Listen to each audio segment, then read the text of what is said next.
Eh bien, bonjour à tous, bienvenue donc à ce webinaire trucs et astuces FeatureCam du mois de décembre. Ce webinaire va porter sur l'initiation à l'édition de post-processeur FeatureCam avec 6 exemples simples d'édition en termes de modification. Donc, en termes de modification, la première chose que l'on va voir, c'est comment ouvrir, copier, éditer un post-processeur. Venir ajouter des informations de configuration à l'entête du programme. Venir ajouter des lignes d'espacement pour faciliter la lecture du code. Changer les arcs R vers IJK ou IJK vers du R. Donc tout dépend de la machine que vous utilisez. On verra ensuite comment changer le multiplicateur au niveau de la profondeur de passe des cycles de perçage pour les passer de millimètres en microns. Et on verra ensuite comment rajouter une liste outils en en-tête de programme. Donc, nous allons passer dans FeatureCam, là, au niveau de FeatureCam. Donc, du coup, on va passer sur un nouveau document. On va venir lui importer une nouvelle pièce. On va venir la positionner. Donc là, on va positionner donc un brut par rapport à notre pièce et une origine. Une fois que l'on a fait ça, on va venir lui reconnaître la totalité des opérations via l'assistant de reconnaissance automatique. Donc là, ce que l'on va avoir, c'est justement notre simulation et l'édition de notre code CN. Donc au niveau de l'édition de notre code CN, comme vous pouvez le voir à cet endroit-là, ici, en termes de lecture, on est vraiment sur de la lecture tout à la suite. On n'est pas espacé en termes de lignes. C'est-à-dire qu'ici, je ne vais pas avoir d'espace pour garantir une lisibilité correcte. Ça, c'est la première chose. Ensuite, vous voyez que sur mon programme ici, je n'ai pas de numéro de ligne. Alors tout simplement, je n'ai pas de numéro de ligne parce que ici, je lui ai renseigné que mon bloc de départ c'était 0 et que mon incrément c'était 0. Si je veux venir rajouter justement des incréments, je viens lui dire ici que moi je veux 5 en termes de chiffres entre chaque numéro de ligne et vous voyez que les numéros de ligne apparaissent. Donc ça c'est pour la première chose en termes de modification et de trucs et astuces au niveau de FeatureCam, à savoir que ça, vous n'êtes pas obligé de les mettre. Si on lui met 0, on va supprimer les numéros de ligne. Ensuite, comment copier ou éditer un post-processeur. Donc là, vous êtes dans les options de FeatureCam au niveau du post-processeur en fraisage. Et pour rentrer dans l'édition de post-processeur, vous avez juste à venir cliquer ici sur éditer. Le fait de rentrer dans éditer, ça vous emmène ici dans notre logiciel qui est Xbuild en termes de modification de post-processeur de FeatureCam. Donc, comme on l'a vu tout à l'heure, pour améliorer la lisibilité, on va venir rajouter des interlignes. Mais avant de rajouter des interlignes, il faut comprendre un petit peu les données qu'il va y avoir dans le post-processeur. Donc pour connaître les données qu'il y a dans le post-processeur, vous avez ici Info CNC. Donc le Info CNC va vous permettre de savoir exactement de quoi est constitué le post-processeur. Donc dans un premier temps ici, pour quel type de machine le post-processeur est fait. Donc là, on est sur une machine de fraisage, mais vous pouvez très bien aller sur du tournage-fraisage ou de l'électroérosion à fil avec des commentaires que vous pouvez rajouter. Ensuite, on va retrouver ici dans Généralité, vous allez retrouver la possibilité de lui dire pouce ou métrique au niveau de votre post-processeur. Si je veux pas je veux pas d'erreur et du coup travailler en pouces, je viens décocher pouces et du coup le choix de métrique se fera automatiquement. Vous avez une notion ici de EOB. EOB en anglais c'est End of Block. Le End of Block signifie que vous passez à la ligne suivante. Donc là vous avez des codes, donc qui est le crochet 13 fermé crochet, pareil avec le 10, ce qui va vous permettre justement de faire un saut de ligne. Donc pour ça, pour justement gérer le saut de ligne, Oui, il va falloir passer ici dans différents formats. Donc là, vous voyez que vous avez début de programme, changement d'outil, début de segment, fin de programme. Pour savoir exactement dans quelle boucle passer, ici, on clique sur Contrôle et dans le ruban noir en bas, vous faites un clic droit pour avoir accès justement à un menu caché. Le menu caché, ici, sur les options de débugage de Xbuild, vous faites définir tout, ce qui va vous permettre justement de savoir dans quelle boucle le programme passe. Donc là, on passe dans la boucle programme start. Ensuite, on passe par du linéaire et ainsi de suite. Donc, on va remettre comme c'était. Et là, maintenant, on va venir lui rajouter justement les interlignes. Donc, les interlignes, ici, donc j'ai fait un saut de ligne. Le problème, c'est que si je lui mets un saut de ligne avec un commentaire, donc un commentaire qui est par exemple la date, donc le 14-12-2017, hop, je vais pouvoir sortir cela en appuyant ici sur la génération de code. Mais si par contre vous faites une resimulation de votre code ISO, vous allez voir que votre code va disparaître. Donc pour faire ça, on va venir ici dans Programme, Début de programme. Donc on est dans la boucle Début de programme. Et là du coup, je vais venir lui dire, OK, moi là je veux sauter une ligne, donc je lui mets un crochet 10, fermé crochet. Je vais venir lui dire, ouvrez la parenthèse, fichier, et là vous voyez que vous avez la possibilité d'avoir une liste de mots. Donc en gros, c'est la liste de mots que vous pouvez utiliser dans FeatureCam. Donc là, je vais venir sur région et date. Région date. En gros, ça va vous sortir la date de là où vous habitez. Donc la date que vous allez retrouver en bas à droite de votre ordinateur. Mais ce que je vais faire, c'est que je vais venir lui rajouter aussi l'heure à laquelle le programme a été généré. Donc je viens cliquer ici sur Time. Ça va me permettre de sortir justement l'heure à laquelle j'ai fini de programmer ma pièce et que j'ai sorti mon code ISO. Je ferme ma parenthèse et je viens lui mettre un EOB. Je fais un saut à la ligne et je lui remets un crochet, 10, fermé crochet, pour que justement le code ISO soit une lecture beaucoup plus simple. Je lui fais ici fichier, enregistrer et tester. Et là, vous voyez qu'il vous met un message comme quoi le fichier, le post-processeur ne peut pas être modifié. Donc je vais venir lui dire ici, tout simplement que moi je veux enregistrer sous un autre nom. Donc là, je lui ai mis un webinar copy. Je lui dis enregistrer. Et là, je vais pouvoir lui dire enregistrer, tester.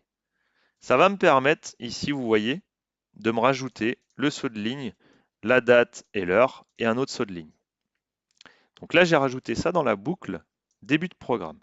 Maintenant, si je veux rajouter ça dans chaque changement d'opération, il faut que je vienne ensuite dans début de segment. Et dans début de segment, ici, vous allez avoir justement la possibilité de venir lui rajouter à cet endroit-là, un autre saut de ligne, mais aussi en termes de changement d'outil. Il ne faut pas oublier qu'on passe dans chaque boucle. Donc là, je vais venir lui dire, à cet endroit-là, je veux un saut de ligne aussi. Et donc là, vous voyez que j'ai bien mon saut de ligne à chaque changement d'opération. Donc ça vous permet d'avoir une lecture beaucoup plus fluide et de savoir exactement à quel endroit vous changez d'outil. Donc ça, c'est pour la première chose. Quand on revient ensuite, donc là, on a vu comment ouvrir, copier, éditer un post-processeur, comment ajouter des informations de configuration en en-tête, donc comme l'ajout de la date et de l'heure, comment ajouter des lignes pour faciliter l'espacement. Maintenant, ce que l'on va voir, c'est comment changer nos arcs IJK en arc ER. Donc, pour faire cela, je vais venir décocher mes opérations. Je vais venir lui cocher juste celle-ci. Je vais décocher l'ébauche pour que ça soit beaucoup plus simple en termes de lecture. Si j'affiche mon code, ici vous allez voir que mes G2, G3 sortent avec du R. Si je veux modifier cela, je viens dans la boucle déplacer, Donc là, on voit que vous êtes rapide, rapide Z, linéaire. Moi, ce que je veux faire, c'est du circulaire. Et donc là, pour savoir que dans quelle boucle je passe, alors il y a une manière très simple, c'est que là, c'est les arcs dans le plan XY. Là, vous êtes dans les arcs dans le plan ZX et ensuite dans le plan YZ. Maintenant, pour savoir exactement dans laquelle des deux boucles vous passez, alors là c'est simple parce que du coup on a du R. Donc du coup, si je fais un CTRL-T, vous voyez que mes étoiles elles apparaissent. Donc ça vous permet de savoir rapidement ce que vous voulez faire. Maintenant, ce que je vais venir lui dire, c'est je veux copier cette ligne-là. Et plutôt que d'avoir mon R ici, je vais l'effacer et je vais venir lui dire, moi, je veux travailler avec du IJK. Donc là, voilà, j'ai justement inséré mon IJK. Pour voir la différence entre les deux, ce que je vais faire, c'est que je vais mettre double slash. Le double slash va me permettre justement de cacher cette ligne-là. Si je fais un CTRL-T, maintenant vous voyez que je suis en IJ et non pas en R. Si maintenant je veux revenir dans le cas inverse, je viens ici et je lui mets les doubles slash sur le R. Donc voilà, là ça vous permet justement de passer de IJ vers R ou de R vers IJ. Manière très simple, rapide, des choses qui sont possibles de faire par vous-même, parce que sinon vous êtes obligé aussi de passer par une demande de modification, à savoir que des choses comme ça peut être possible pour vous de les modifier. Voilà. Ensuite, on va passer sur comment changer le multiplicateur en termes de profondeur de passe pour travailler en micron, d'accord, sur vos cycles de perçage. Donc là, ce que je vais venir lui dire, c'est je vais cocher que celui-ci, je fais ma simulation, et là, je vais venir voir que sur mon cycle de perçage, j'ai une profondeur Q, ici, de 10 mm. Alors, certaines machines n'acceptent pas les millimètres. Alors, vous avez plusieurs possibilités. Ou je viens ici dans mon cycle de perçage, cycle, et du coup, je lui modifie mon débourrage en lui mettant 10 000. Donc, pour lui mettre 10 000, je lui mets ici. Le problème, c'est que ça va vous obliger à chaque fois de rentrer dans le cycle de perçage. Ce qui n'est pas forcément toujours la manière la plus simple à gérer. Donc là, ce que je vais venir lui dire, c'est au niveau de mon cycle, bah moi, je veux 10 mm. J'ai l'habitude de travailler en millimètres, donc je veux pas avoir à faire une conversion moi-même en termes de microns. Ensuite, en termes de modification de post-processeur, vous avez différents cas de figure qui peuvent se présenter, différentes possibilités. Donc ici, je viens dans le cycle de perçage profond, donc le cycle qui m'intéresse. Et ici, je vois que mon Q, en gros, c'est le step 1. Donc le mot step 1 correspond en fait à la profondeur de passe de débourrage. Donc là, quand je vous dis que vous avez différentes possibilités, j'ai la première possibilité qui est de venir mettre crochet x 1000, fermer crochet. Je fais mon CTRL-T.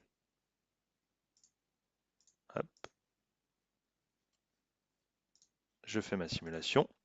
Et là, vous voyez que je suis bien passé à Q10000. Donc ça, c'est une première possibilité, mais qui ne vous enlève pas le Q10000.0. Donc ça, c'est pour ça que cette possibilité-là, elle est bien, mais ne marche pas forcément à tous les coups. Pour que ça marche à tous les coups, je vais venir ici dans Information CNC et j'ai un onglet qui s'appelle Formatage de mots. L'onglet Formatage de mots, vous allez y retrouver ici toute la liste de mots qui sont disponibles en termes de post-processeur. Donc là, je vais venir chercher justement mon mot step 1 que je vais avoir ici. Et là, vous allez retrouver différentes cases, comme la case par exemple format métrique. Donc le format métrique, c'est sous quelle forme vous allez sortir votre code au niveau du post-processeur en millimètres. Donc là, en gros, je suis à 4.3, ça signifie 4 chiffres avant la virgule, 3 chiffres après la virgule. Donc en gros, c'est le format standard. Si moi je veux 0 après la virgule, je lui mets 0 et vous voyez que vous avez un aperçu. Si je lui mets 3 chiffres, Vous voyez que ça change. Donc là, je vais venir lui dire 0. Donc lui, il fait un arrondi au supérieur. Et là, je peux venir lui dire un facteur. Là, actuellement, je suis un facteur de 1. Donc mon facteur de ici, je vais lui mettre un facteur de 1000. Et là, du coup, je vais sortir un 9900 points.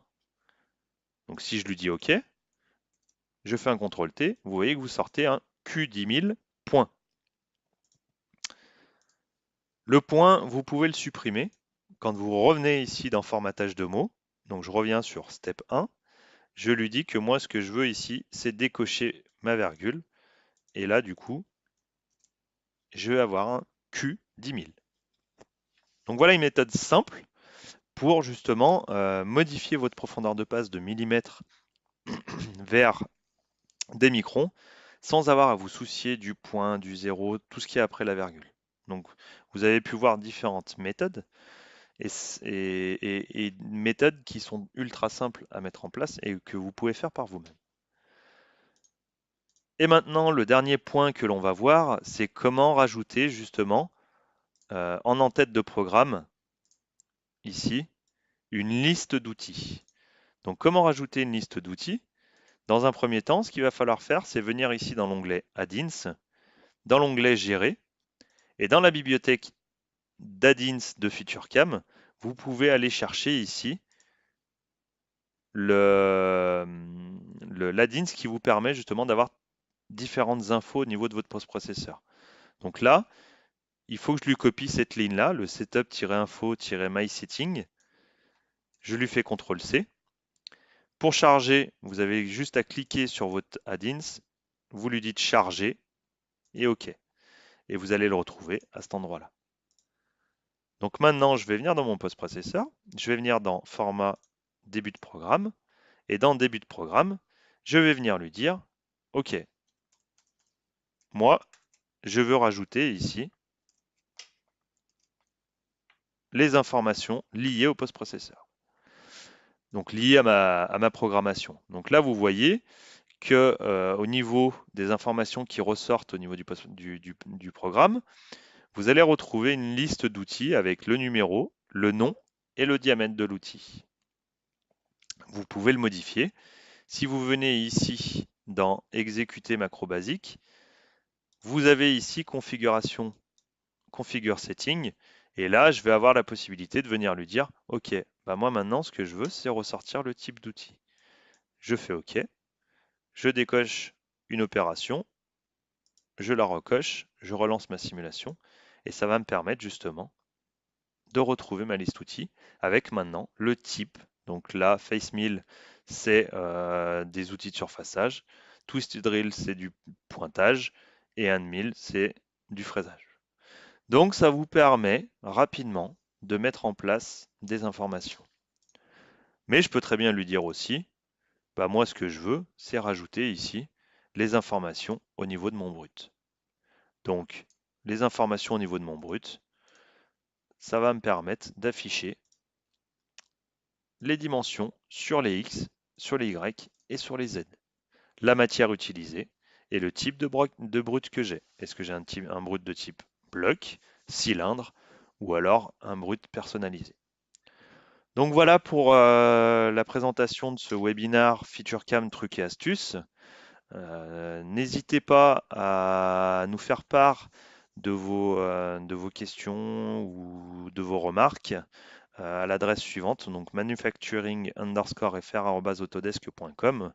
Nous serons ravis de recevoir vos demandes et n'hésitez pas à nous suivre sur nos chaînes YouTube Autodesk ou tout simplement sur notre site internet pour retrouver donc les différentes vidéos de webinaires trucs et astuces. Merci beaucoup et bonne fin de journée à tout le monde.